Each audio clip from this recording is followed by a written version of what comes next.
Ó, ficou pra trás. Galo! É galo! É galo! É galo! O cachorro loucão seguindo o carro. Cuidado, Eduardo! Ai, cuidado! Cuidado! Para o carro, senão vai atropelar ele. Nossa, como... Mexer aqui. É galo! É galo!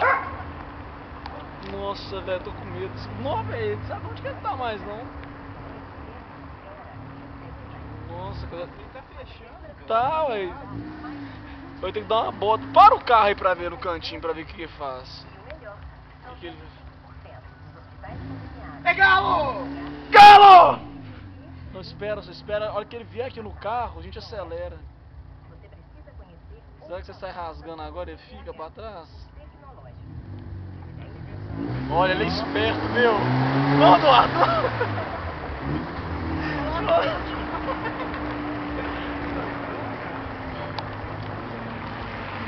Falou, Cujo! Não, cuidado! Cuidado, meu!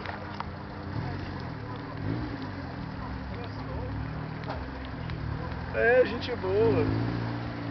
Nossa! Não, velho, dá uma bola. Não, velho, tá fechando. Olé! Nossa!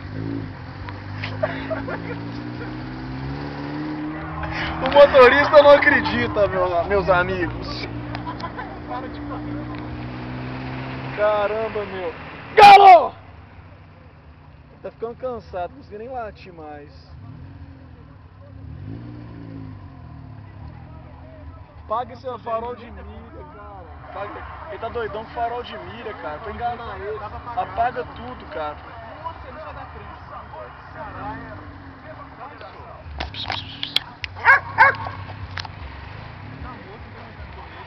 Ele tá fechando a gente.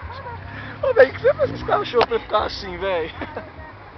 Não, vamos parar aqui, vamos esperar ele, cara. Sério mesmo. Dá carona pra ele. Não, o que é que ele jogou o cachorro pela janela, velho?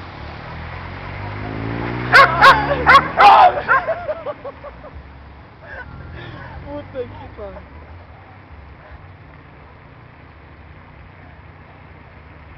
Meu, a gente tava a 40 km e o cachorro tava acompanhando.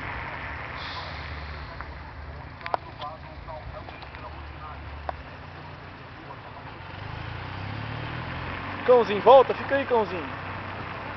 Acelera, Eduardo, acelera, acelera. Nossa, velho. Ah, ficou pra... Ficou pra... Tchau, tchau, cãozinho. Tchau, cãozinho. Tchau, cãozinho. Nossa, não, velho. Ele tá vindo, meu. Gostou, velho. Tá vindo um carro atrás dele, meu. Tá, tem um carro pareado com ele. Não, cara, ele vai deixar uma casa, meu. Pegou não, você tá atrás de nós, meu. Olha lá, desistiu, olha lá. Pegando!